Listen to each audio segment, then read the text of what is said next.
10, 9, 8, 7, 6.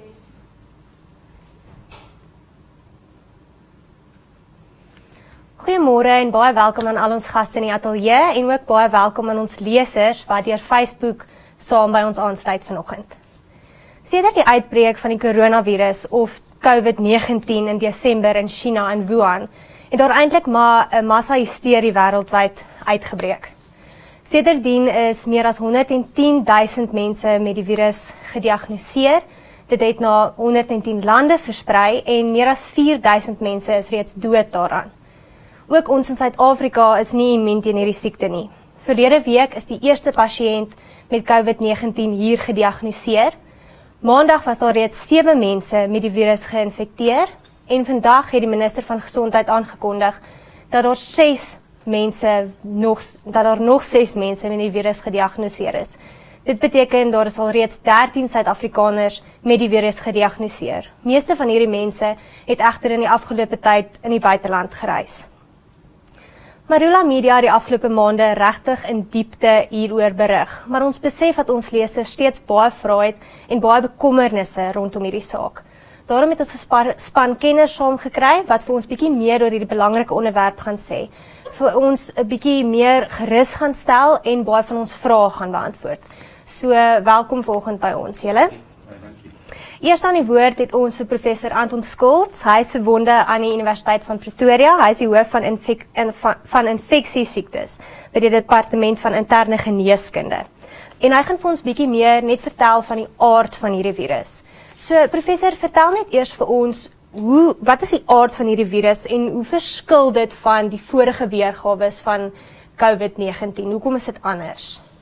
So laat ek miskien begin sê hoekom gebeur sulke uitbrake. So wat aan die gang is dat jy weet omtrent 1500 voor Christus wat gebeur het is dat die mense het nie so naby mekaar gelewe nie. Toe ons begin baie mense word en ons is tans amper 8 biljoen mense, het ons plase begin nodig hê en wat gebeur is dat as jy plase het dan leef jy naby diere. As jy naby diere leef is daar altyd diere wat sekere virusse, bakterieë bevat en wat ons sal gebeur is daar's oordrag van die diere na die mens toe. So ek dink dis die eerste punt om te sê dit is as gevolg van die manier wat ons lewe in die oorbevolking in terme van ons het kos nodig. So ek dink dis belangrik. So wat ons weet ook, daar's nou tans is daar 7 coronavirusse wat die mens infekteer. Daar's 4 van hulle wat nie baie ernstige siekte kan veroorsaak nie, of hulle kan wel redelik ernstig geraak op stadium, maar meestal gee hierdie 4 vir ons net 'n verkoue. So dit is maar meestal wat ons kry van dit. En ek het eintlik vanoggend gaan kyk en sien dat op die oomblik in Suid-Afrika 4% van hierdie virusse wat ons het, van alle virusse, is coronavirusse. En ons praat nie van COVID-19 of eintlik moet ons sê SARS-2 is die virus se naam. En COVID is die siekte wat jy kry. So wat ons weet is dat vroeër, so 2003 was daar 'n uitbraak van SARS gewees, wat dan die eerste keer was wat ons gesien het hierdie ernstige uitbraak van 'n siekte wat longsiektes kan veroorsaak as jy die coronavirus kry. Bietjie later, omtrent hier by 2012-14 se kant, was daar die uitbraak van MERS, jy weet, so die Middle East ene. So wat dan gebeur is dat dis die oordrag van die virusse wat kom meestal van vlermuise af, dan 'n tussengasheer het en dan oorgedra word na die mens toe. So op hierdie stadium weet ons nog nie wat is die tussengasheer van hierdie nuwe SARS-2 virus nie. Ons weet dit lyk asof hy van 'n vlermuis afkom en dan wat interessant is dat hy behandel homself amper meer soos 'n influenza, soos 'n griepvirus, as wat hy soos 'n tipiese SARS virus homself blootstel aan ons. En die rede is dat die viruslading is heelwat hoër. Nou, daar is 'n paar verskille tussen die SARS van vroeër en dan die SARS-2 van nou. En dit is basies wat ons sien dat hy het 'n bietjie van 'n ander tipe van manier wat hy aansteek en so aan, jy weet so, maar nog steeds dis die druppelbesmetting en daai goed, maar ons sal seker later daaroor praat. Ja. Dan vertel vir ons, wat doen die virus aan die menslike liggaam? Hoekom word mens siek en hoekom gaan mens partykeer dood daar? Ek het nou selfs vanoggend gaan kyk oor die patogenese en dis wat ons dit noem. So hy kom in jou liggaam in, hy bind aan sekere reseptore in die long en dis baie belangrik hierdie reseptore want dit is in sekere areas in die long en dan wat hy doen is hy gee ontsteking van die long. Kom ons maak dit maklik om sê hy gee ontsteking van die long. Hierdie inflammatoriese proses lok dan allerhande ander selle na die longe toe en dan wat gebeur is jy kry basies 'n longontsteking. Nou hierdie longsteking is nie almal wat dit kry nie. Daar's 'n groot persentasie van mense, en ons sê 80% van mense sal milde siekte hê, regtig milde siekte hê. En dan 20% sal sieker word, maar uit daai 20% wat ons kry, gaan 4% regtig siek word. Jy weet so, en ons sê dat hulle het kritieke siekte. En hulle het nodig heel moontlik om in die ICU te gaan lê, want dan moet ons hulle help om asem te haal, want gewoonlik wat jy kry is dat hierdie mense kan nie self asemhaal nie. Dit is die longe is so dig gepak met al hierdie selle dat dit baie moeilik is. Okay, en wat is die simptome van die siekte en kan jy ook dit hê sonder simptome? Okay. Ja, goeie vraag wat jy het. So wat ons weet is dat op die oomblik jy raak geïnfekteer, dit vat gemiddeld 5 dae voordat jy simptome wys. Omtrent 2 dae voor die tyd begin jou viruslading styg, maar jy het nie duidelike simptome nie. Maar ons praat nou van tussen 2 en 14 dae wat dit sal neem om hierdie inkubasie te doen. Maar gewoonlik so 2 dae voor die tyd kan jy nog nie sien dat jy siek is nie, dan is daar skielik 'n geweldige viruslading en dan word jy siek. En dan hierdie siekte kan bestaan meestal koors, maar wat baie interessant was in die begin by Wuhan, die mense wat ingekom het in die hospitaal, net 44% van hulle het koors gehad en toe later het baie meer van hulle koors ontwikkel, meer as 88%. So koors word gesien as 'n baie belangrike simptoom, miskien die mees algemeenste. Sommige artikels sê 99% van mense sal koors hê. So dis 'n baie belangrike ding, die koors. Dan wat saam met dit kom is moegheid word gesien as een van die groot dinge, en dan die volgende een is die hoes. Okay, dis die 3 groot simptome wat kom, en dan het jy 'n klomp ander simptome wat jy kan kry saam met dit. Dit kan diarree wees, dit kan selfs braking wees, en dan ander, so seer keel wees, sulke simptome wat baie non-spesifiek is. So ek het niks hier genoem wat jy nie met griepvirus ook kan kry nie. So dit is die belangrike ding. Jy kan selfs met die griepvirus kan jy wel ook 'n longontsteking kry. Jy weet, so ons sien dit, jy weet so. Dit is eintlik moeilik om die twee te onderskei. Dit is 'n baie moeilike ding om na te kyk. Ek het 'n rukkie terug 'n pasiënt gesien wat ons toe gediagnoseer het met tuberkulose, wat dan tipiese simptome gewys het van COVID-19, wat natuurlik nie is nie. Maar ek bedoel, dit is so moeilik dit vir ons is om partykeer te kyk. So dis baie belangrik dat jy baie goeie geskiedenis neem van waar die pasiënt was en wat hy gedoen het. Was hy dalk 'n persoon soos 'n dokter wat gewerk het met pasiënte, of 'n suster of iemand, of het hy saam met iemand gebly? So dit was baie belangrik toe ons in die begin gekyk het by Wuhan. As jy dit besoek het, die Wuhan stad besoek het, of jy was in kontak met mense van Wuhan af, dan was dit 'n groot risikofaktor om eintlik die siekte dan te hê en dan terug te bring van waar ook al jy gereis het vanaf. En dis baie belangrik dat jy jou kontak is een van die belangrike goeders. Hoe gevaarlik is hierdie virus? Wat is die kans dat jy gaan doodgaan as jy die virus kry? Ek dink almal staar net na die doodgaan deel, jy weet so. Ek dink die belangrike ding is dat ons weet tans, soos dit nou lyk, 80% van mense sal milde siekte hê, 'n gewone griep. Goed. Dan wat ek gesê het is so omtrent 14% sal siek wees, en so siek wees dat ek heel moontlik jou in die hospitaal moet opneem, en dan is dan daai 4%. Daai 4% is kritiek siek, en dit is 'n spesiale tipe van behandeling wat jy nodig het, jy weet so. En ek moet jou help om asem te haal, want anderste as gevolg van hierdie geweldige inflammatoriese proses in jou long, het jy regtig nie uitreiling van suurstof in die long nie. En dis 'n belangrike ding dat ek jou so lank as moontlik help om asem te haal. Natuurlik ek gee vir jou 'n paar ander goedjies. Ek behandel jy met antibiotika so goed ook, maar dis sal ek nou bykom. En om seker te maak daar is nie bakterieële siekte bykomstig tot hierdie infeksie nie, want alle virusse wat die longe infekteer, wat ons sien is daar's 'n persentasie van by elkeen wat dan bakterieel bykry, en dit is wat ons altyd na kyk, is hierdie dan bykomstig bakterieële infeksie bo op die virusinfeksie. En ek dink dis 'n belangrike punt vir ons, en ons doen alles in ons vermoë om seker te maak wanneer jy inkom, as jy gemeenskapsverworwe pneumonie het, dat ons jou behandel vir so iets, want dit mag dalk glad nie die COVID wees nie, dit mag dalk iets anders te wees, jy weet. En daarom moet ek, terwyl ek nie weet nie, behandel ek asof jy net 'n pneumonie het van iets van die gemeenskap af, jy weet so. Okay. Baie dankie professor. Volgende aan die woord het ons vir Dr. Anshan Loubser. Sy is groep mediese hoof van Netcare. Nou die groep het onlangs aangekondig dat hulle slaggereed is om enige geval van die coronavirus te behandel, en sy gaan vir ons bietjie meer vertel van die behandelingsmetodes en veral staatshospitale teenoor private hospitale.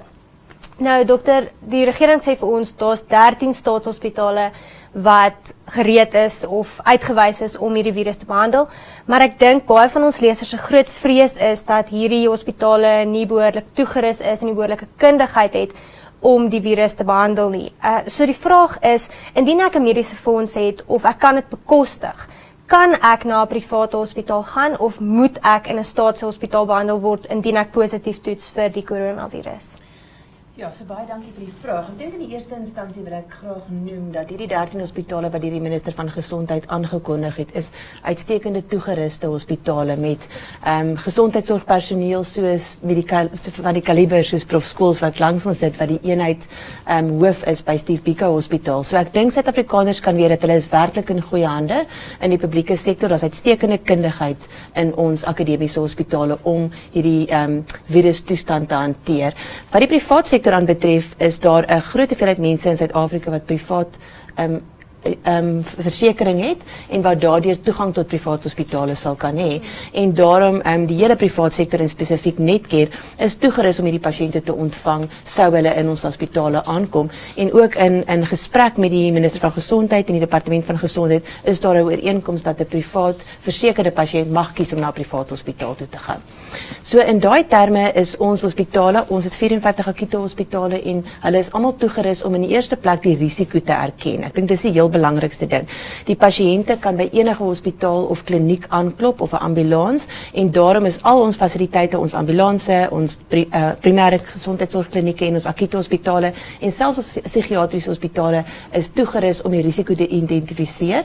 Daar's 'n sekere vraelys wat pasiënte moet beantwoord en die vrae is gebaseer op wat Prof Skools nou gesê het. Het jy gereis? Waar het jy gereis? Het jy simptome of was jy blootgestel aan iemand wat gereis het of simptome het? En as daai vraag dan positief geantwoord word, dan word hierdie pasiënt dan geïsoleer in 'n spasie waar verdere vrae geantwoord word en as nodig waar die pasiënt dan getoets word deur die NICD of enige van die kommersiële laboratoriums wat ons het. So dis basies in al ons fasiliteite die situasie, sou 'n pasiënt dan toegelaat word, is ons hospitale ook toegerus om hierdie toelating te hanteer. En soos wat Prof Skools gesê het, daar's verskillende vlakke van progressie van die siekte wat kan wees van totaal asymptomaties, maar waar die pasiënte in sekere gevalle ook toegelaat sal word net om te keer dat die virus verder in die gemeenskap versprei tot die vlak van 'n ICU of 'n hoë sorg pasiënt wat ook moontlik tot mortaliteit of die dood kan lei. Ja. Ek dink dit is baie belangrik om te noem dat hierdie siekte wel behandelbaar is. Nie almal wat die siekte kry, soos Prof Skools al genoem het, gaan dood nie. Wat is die behandeling vir hierdie siekte? As ek positief toets vir die siekte, hoe behandel die hospitaal my? So ek dink van 'n hospitaal en 'n dokter kant is daar twee baie belangrike aspekte. In die eerste plek van 'n instansie kant van die saak is die isolasie baie belangrik. Dit is belangrik om die virus tot die individu te beperk en sover as moontlik die verspreiding deur die hospitaal aan gesondheidsorgwerkers, besoekers en ook skoonmaakpersoneel en personeel wat vir jou kos bring te beperk. So die pasiënt moet geïsoleer word as 'n enkel pasiënt in 'n enkel privaat kamer of in 'n isolasie eenheid en die gesondheidsorgpersoneel wat met hierdie pasiënt in aanraking kom moet so tot die minimum beperk word. Met ander woorde die nodige sorg moet verleen word, maar dan moet nie so gereelde kontak of onbeperkte kontak wees nie. En ook die gesondheidsorgpersoneel moet dan die nodige persoonlike beskermings toerusting hê wat is oogbeskerming, beskerming deur 'n masker, handskoene, voorskote, oorjasse en so voorts. So dit is belangrik en wie ook al in en uit daai isolasie eenheid kom, moet die nodige beperking. En ek dink 'n belangrike punt daar is in ons hospitale vir die van die luisteraars wat moontlik dalk by 'n Netcare fasiliteit was oor die afgelope week, het ons 'n risikobestuurprogram buite die hospitale begin. So as jy by 'n hospitaal aankom of jy 'n dokter is, 'n verpleegster is, 'n besoeker is of 'n pasiënt is, word jy buite die hospitaal gaan jy deur hierdie risiko lys. Want as jy 'n risiko het, wil ons nie jy moet in die hospitaal ingaan en ander mense daaraan blootstel nie.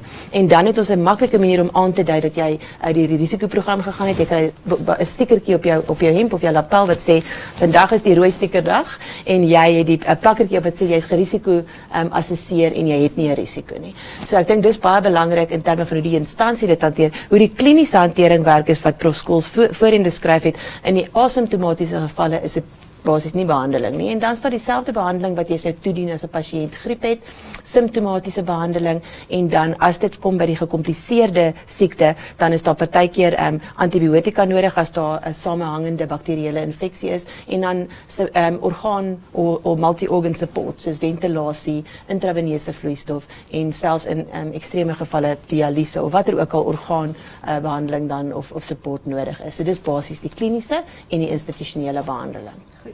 Wat doen ek as ek vermoed ek het die coronavirus, ek hoes of ek het koors, gaan ek na my huisdokter toe, gaan ek na enige mediese instansie toe?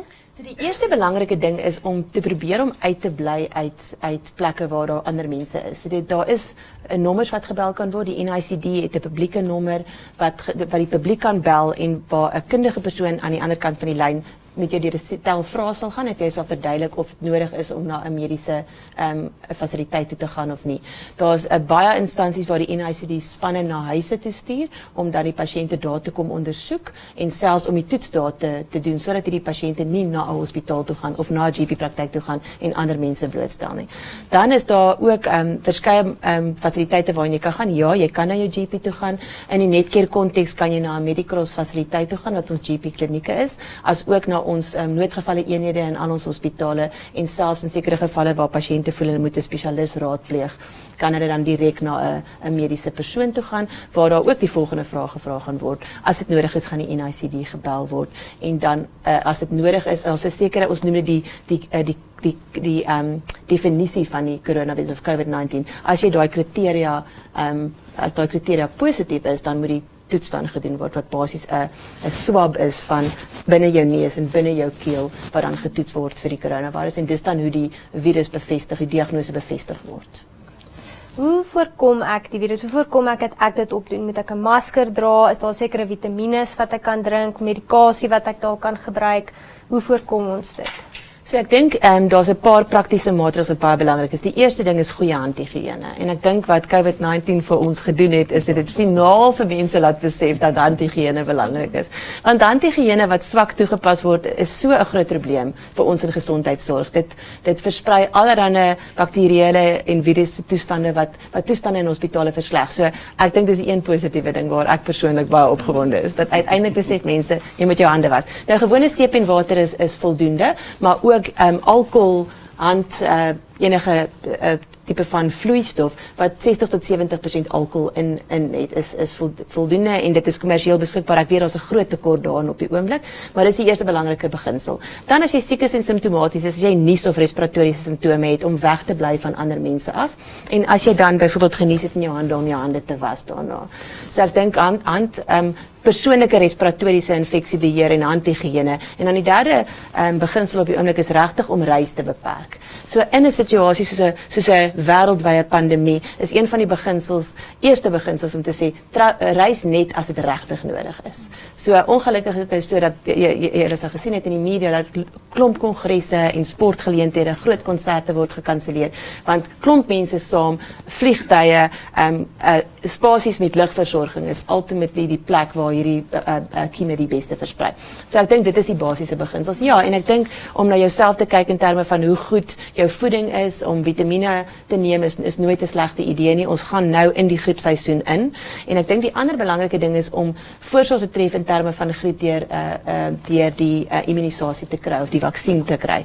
Nie dat dit COVID-19 gaan beperk nie, maar wat dit gaan doen is, in die eerste plek gaan dit voorkom dat jy die algemene griep kry of kan voorkom dat jy die algemene griep kry. Dit kan die verwarring tussen COVID-19 en griep help. Dit kan ook help dat jy in 'n beter fisiese toestand is en nie ook boop die gewone griepvirus ook COVID-19 kry nie. So dit is 'n ander belangrike voorsorgmaatreël wat mense kan tref.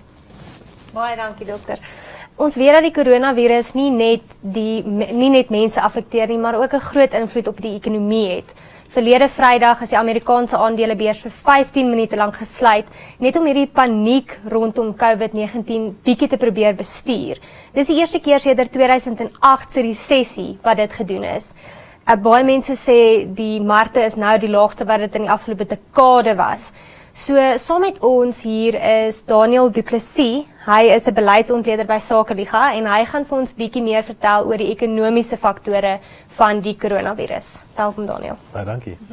Daniel, sê vir ons hoe het die markte die afgelope tyd gereageer? Ek weet daar is nou verskeie ander faktore wat ook 'n invloed het, maar ek dink tog corona het 'n groot invloed. En hoe het ons gesien het die markte hierop gereageer die afgelope tyd?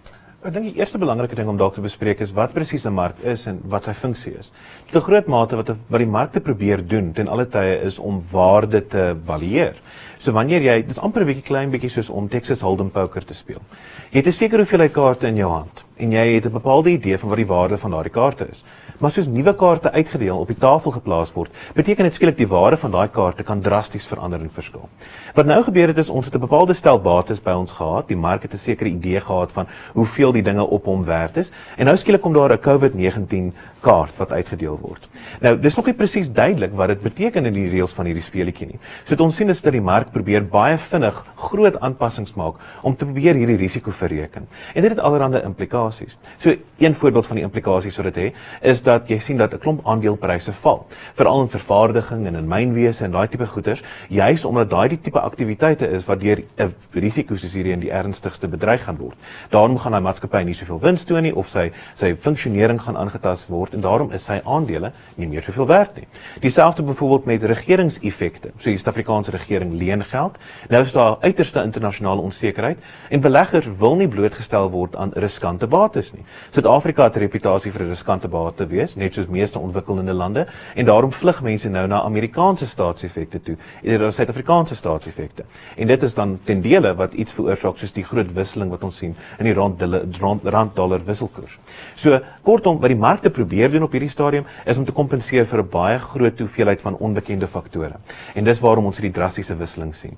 Die vraag is wanneer bereik ons die bodem? Want wat tipies gebeur met hierdie tipe eksogeniese of eksterne skokfaktore is jy sien 'n vinnige verandering en dan mettertyd te herstel.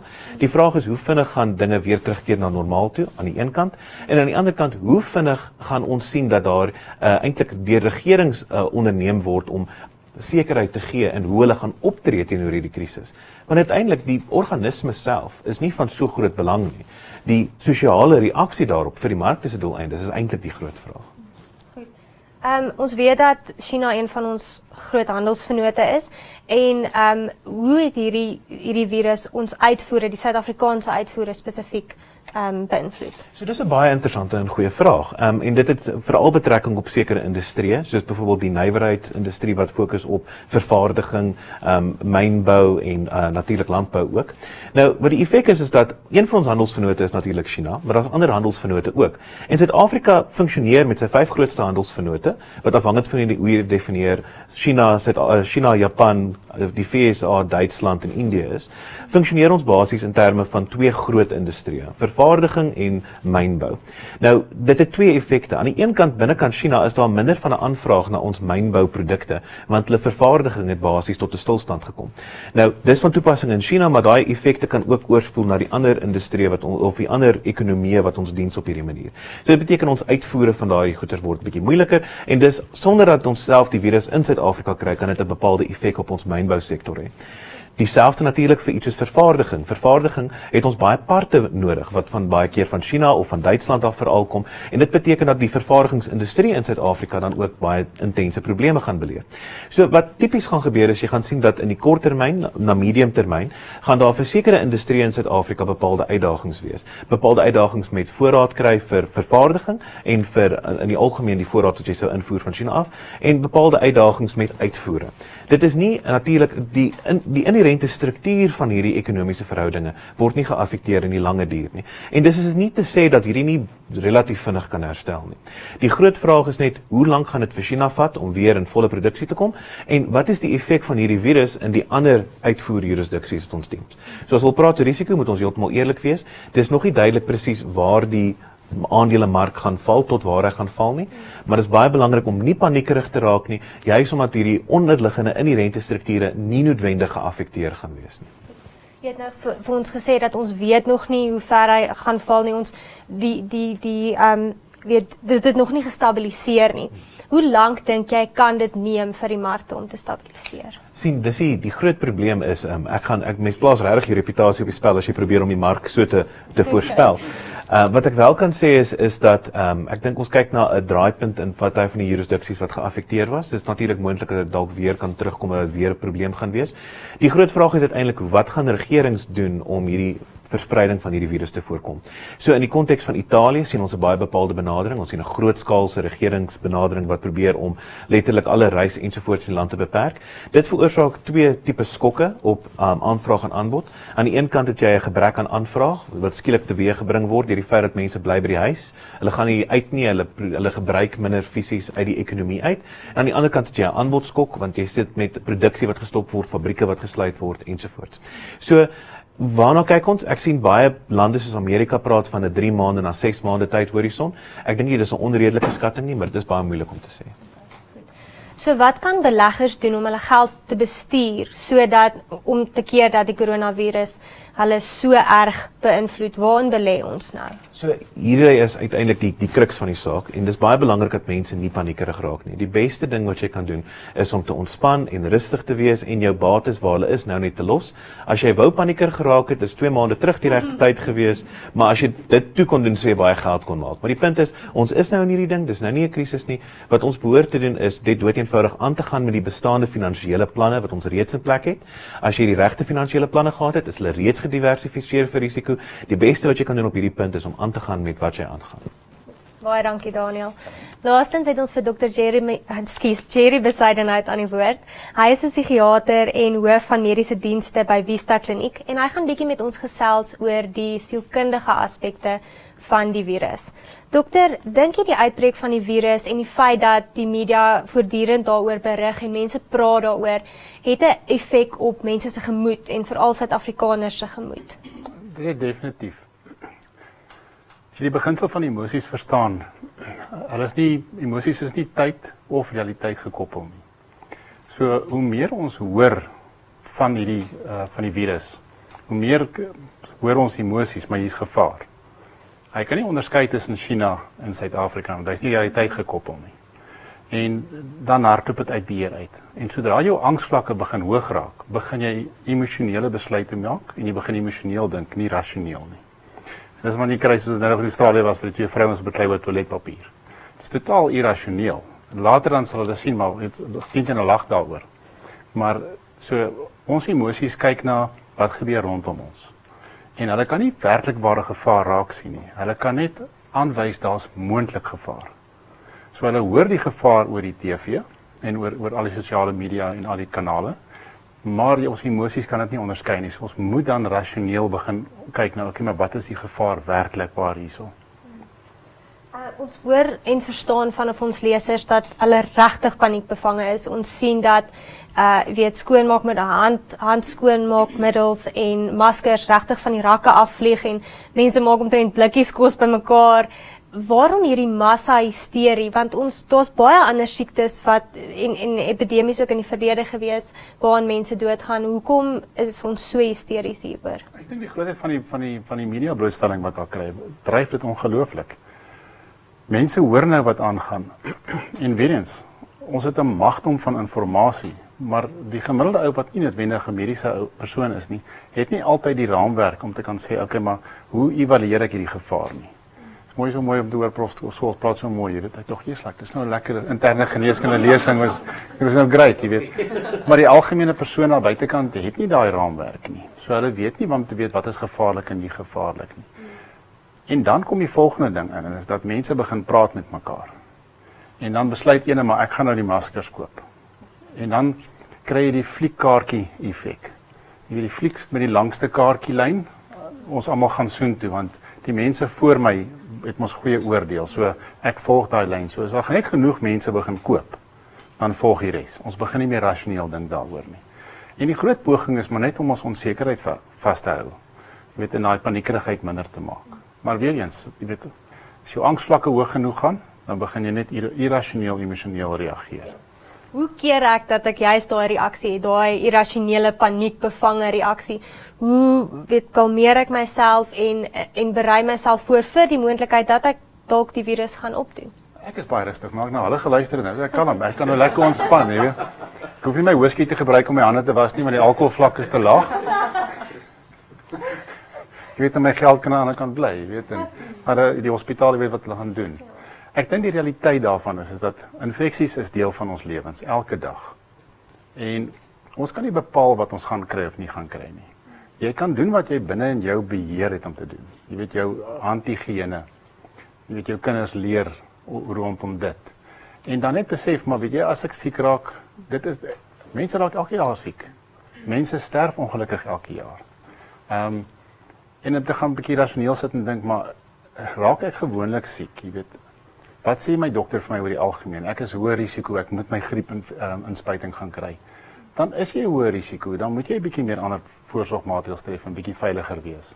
Maar die meeste mense val in die lae risiko kategorie. Jy weet, so as hulle siek raak, is die kanse om ernstig siek te raak is minder, maar dis nie 'n waarborg nie. Maar daai realiteit van kom ons leef net wat ons het en ons bly binne in ons beheer sirkel en ons bestuur daai onsekerheidssirkel. Jy weet, so by die sosiale partytjies en by die skole moenie heeltyd net praat oor die koronavirus en goeters nie. Praat oor die normale goeters ook. Ek dink baie van wat ons gehoor het vandag is dat daar regtig ons kan ontspan. Daar is behoorlike mediese fasiliteite, daar is baie mense wat gesond word en die markte gaan een of ander tyd. Dit het al gebeur. So ja, ons het 'n hele paar vrae van ons lesers afgekry. So ons het net 'n paar gekies wat ek nou net een vir een gaan vra. Enige van julle kan antwoord soos julle goed dink of soos julle kan antwoord. Goed, so die eerste vraag is, baie mense is bekommerd oor hulle kinders by skole en veral klein kindertjies en swanger vroue. Is hierdie mense meer geneig of in groter gevaar om die virus op te tel en dan baie siek te word wanneer hulle die virus het? Ek kan miskien begin net te sê dat as jy gaan kyk na die studies wat gedoen was, dis baie interessant dat kinders eintlik nie siek word van hierdie siekte. En as jy gaan kyk tussen 0 en 14 jaar oud, is dit 0.9% van al hierdie mense wat regtig siek geword het, is kinders gewees. 0.6% van daai het eintlik dan ernstig siek geword, wat persentasiegewys verskriklik laag is. Dis nie 'n siekte van kinders nie. So dis anders as griep, want griep maak die jonk en die oud baie siek, maar hierdie ene maak nie kinders baie siek nie. Ja, dis 'n baie interessantheid, ja. Ja, goed. Dan die tweede vraag wat ons het is, kan jy die siekte meer as een keer kry, byvoorbeeld soos malaria, dis klaar in jou stelsel, of as jy nou een keer soos measles, jy het dit een keer gehad en kan dit nie weer kry nie. Wat is die antwoord daarop? As ek kyk na die verslae wat uitgekom het, lyk dit vir ons asof jy kan dit meer as een keer kry. Ek bedoel, daar's gevalle beskryf uit Wuhan uit, waar hulle gesê die persoon was genees gewees tot op 'n punt en dan het hulle weer gekry. Maar nou, daar's nou 'n klomp faktore wat mense in ag moet neem. Dit gaan oor jou virusladings, jy weet, is dit 'n tweede infeksie of is dit maar net dieselfde infeksie wat 'n bietjie langer aangehou het, want nie almal het dieselfde immuunstelsels nie, en wat baie keer gebeur is dat ons wat ons vind is dat byvoorbeeld as jy ons noem dit eintlik jou virusafskeiding wat jy het, kan verleng wees in sekere toestande. En wat jy dan kan gebeur, dan kan jy dink, wel hierdie was dalk nou 'n tweede infeksie, maar dit lyk tog of daar 'n tweede infeksie mag gebeur. So, maar dit is nog onduidelik wat die wetenskap agter hierdie hele ding is. Ek het nog niks gelees oor hoe werk dit nie. So. Dokter het nou vroeër gesê, jy moet eerder nie reis nie, jy moet eerder maar net in die land bly.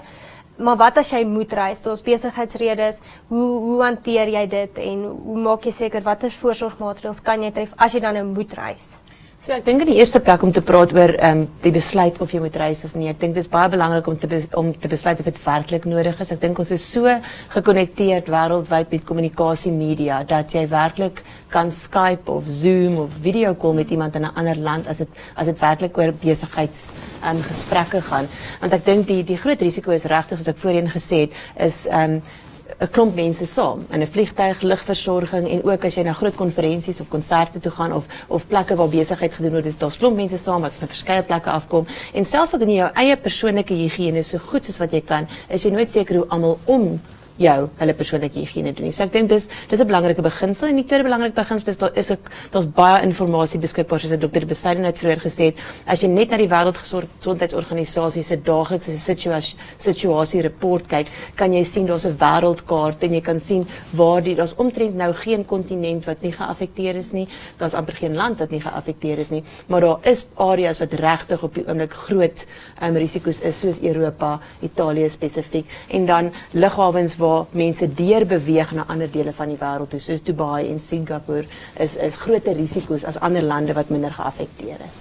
En dan dink ek as jy dan reis, jy dan besluit dit is werklik nodig om te reis, dan is dieselfde beginsels wat ons voorheen bespreek het, jou eie persoonlike higiëne in terme van respiratoriese higiëne en handhigiëne is baie belangrik om die kos wat jy eet se bron te ondersoek en van seker te wees is ook baie belangrik. Dit is nie nodig om handskoene, voorskote en maskers te dra nie, solank jy net werklik jou handhigiëne toepas. En ek dink is 'n belangrike punt. As jy ook kyk na die tekort aan maskers wat ons al die lande in die wêreld nou 'n groot probleem in die gesigstaar is om aan te gaan met gesondheidsorg voorsiening, is daar maskers nodig. Daar's maskers nodig om chirurgie te doen en daar's maskers nodig om sekere toestande mee te behandel. So om onverantwoordelik maskers te gebruik is nie in die beste belang van die wêreld op die oomblik nie. So nee, moenie 'n masker dra as jy reis. Wanneer 'n maatskappy of 'n besigheid of skole bekommer hulle ook oor virus en party maak toe, wat is 'n maatskappy se aanspreeklikheid ten opsigte van sy werkers en die higiëne wat hy toepas en wanneer moet 'n maatskappy of 'n skool besluit om eerder toe te maak? So ek dink jy kan daarna kyk uit 'n suiwer regsperspektief uit in terme daarvan die basiese toestande waar binnekant werkers met werk is bepaal deur wetgewing. Maar ek dink as maatskappy moet jy ook in gedagte hou dat jy eintlik waarskynlik jou eie produksie kan kortwiek as jy mense nie betyds wegstuur nie.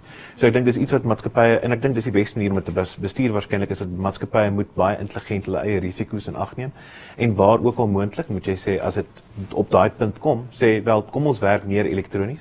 Ons het nou wonderlike tegnologie. Ons het dit nie gehad met die Spaanse griep nie. Ons het nie gehad met polio nie. Ons het nou die wonderlike voordeel. Ons het tegnologie wat ons kan toelaat om baie telecommuting en daai tipe goeders te doen. So ek sou besighede aanbeveel in skole ensovoorts om definitief te begin kyk na daai oplossings onmiddellik. Ek dink nie jy wil op die punt wees waar jy amper regtens gedwing word om dit te doen nie.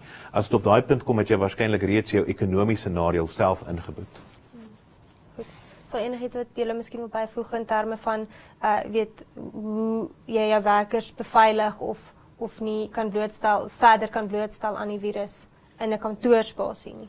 Wat ek wil eintlik net noem is dat ek kry geweldig baie gevalle waar die werknemer my vra om die persoon wat gereis het te toets, want hulle gaan hom nie terug ontvang by die werk as hy nie getoets is nie. Maar die reël sê nie vir my dat ek moet hom toets as hy nie siek is nie. Jy verstaan, ek kan jou nie toets as jy nie siek is nie, want die toets gaan afval negatief uitkom. So jy weet so en daar's baie mense wat my vra, luister, toets hierdie persoon, hy was oorsee gewees, jy weet. Nou as jy siek terugkom of jy word siek in die tydperk, dan verstaan ek heeltemal, dan toets ek jou baie vinnig en ek sê vir jou, luister, dit is dit of nie. Want daar's baie mense wat siek word nadat hulle gereis het, maar dis nie sê dis die COVID nie. Jy weet, so wat ek net wil bysê is dat jy weet daar's 'n hele wanpersepsie oor wie moet getoets word miskien. Jy weet, so en ek dink dis 'n belangrike ding dat ons nie gesonde mense toets nie. Dis nie tyd nie en jy mag dalk as die persoon gaan siek word later, dan sê jy maar ek was getoets gewees en ek was negatief. Ek het al mense 2 keer getoets en hulle het negatief gebly, maar dit is die uitsondering, maar ek kan nie ander mense toets en net weet as jy nie siek is nie, moet nie toets nie. Ja. Ja, skus. Weer is nou van die hantering van die angstigheid. As daar nie iemand is in die omgewing wat siek is nie, hoekom wil jy toemaak? Bly aan werk. Want dat jy gee fokus vir jou werkers. Leë hande maak ons mos angstig. Jy weet, so as jy mense besig is, dan is hulle gefokus. Die angsvlakke is laag en bly produktief. So dis net daai rasionaliteit en die realisme wat moet ook daaraan wees, jy weet, van is ons werklik waar blootgestel op hierdie stadium? As jy 'n klein besigheid het en niemand van jou mense het gereis nie, hulle is nie blootgestel nie. Hoekom wil jy toemaak? Selfs met die skool ook. My seentjie gaan nie hou van wat jy sê, die feit dat in die skool hy gaan nie, want hy hoop al die pad na die skool gaan toemaak, maar jy weet so die onderwysers is die risiko, nie die kinders nie. Dis baie belangrik. Wat 'n ander fokuspunt daarop gee dit. So. En ek dink die reëls waarvan prof Skool vroeër gepraat het is baie belangrik. Daar is uitstekende kenners wêreldwyd wat hierdie reëls saamstel en sê wat is die toestande wat jou wat maak dat jy risiko het om COVID-19 te hê of aan blootgestel te wees. So pas daai reëls toe en besluit daarvolgens of jy 'n instansie gaan toemaak en of jy persone gaan toets, want weer eens die toets materiaal is ook nie beskikbaar in bodemlose hoeveelhede nie. So as ons dit nie verantwoordelik gebruik nie, gaan ons op 'n punt kom in die wêreld waar ons nie toetse gaan oor hê om pasiënte te toets wat werklike risiko is nie. So is regtig belangrik. Die hele wêreld is geaffekteer. Dit is belangrik dat ons verantwoordelik omgaan met alles wat ons gebruik. Ek wil net ook sê dat die manier wat ons kyk na wie moet ons toets, dit verander die hele tyd. So ons pas aan met wat aangaan in die land of dan in die wêreld en dis 'n baie belangrike ding want jy moet dit heeltyd aanpas. Ek gaan kyk na die definisie wat gebruik word vir COVID-19 van sê maar 4 weke terug. Dis anders as nou. En dis belangrik. Jy moet bybly, alle dokters moet heeltyd lees en dis 'n wonderlike tyd eintlik waar ons soveel leer. Dit is vir my net ongelooflik hoeveel kennis mense het in 2 maande se tyd opgedoen het oor 'n virus. Dis net ongelooflik. Okay. Dan wil baie lesers weet vir hoe lank kan jy ander mense aansteek en wanneer is jy op jou aansteeklikste? Wanneer die viruslading die hoogste is. Wanneer is dit aan die begin of aan die middel? Dit is 'n baie moeilike vraag want kom ons sê weer eens weer. Die inkubasietydperk is tussen 2 en 14 dae.